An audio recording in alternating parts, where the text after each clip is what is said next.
I'll suggest you, I'll tell you very recently. One of उन्होंने मेरा customer शुरुआत तो बने थे बट बाद में उन्होंने इन्वॉल्व नहीं किया, but now he started again talking. So he said कि महाराणा जी आपने जो सजेस्ट किया था this are very costly. I said कि I don't compromise on the cost part of the any instrument when it comes to the instrument. You got a pH meter at 10,000 rupees in the market, and you go to a branded company, say for example Endres and Auger or Emerson or say Force Marshall. Okay, it has a cost, but what is the life? What is the accuracy? These brands are not made in one day.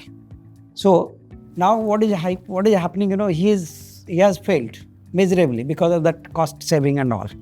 See, क्या होता है कि आप 10,000 का equipment लगाते हो वो fail हो जाता है. I think he started his plant but months time it's got.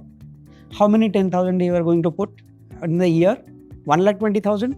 The same instrument is going to cost you hardly 75 to 80,000 rupees if you buy from a branded one, which will last for 3 years, 4 years. I'll tell you one DO sensor we have put in 2015. It's still working for the last 9 years. It's from Endres and Auger. I'm not, saying that I'm a brand ambassador for ENH or XYZ, but these are the facts. Just imagine for 9 years, how many 10,000 would have got? Okay, so one has to understand that.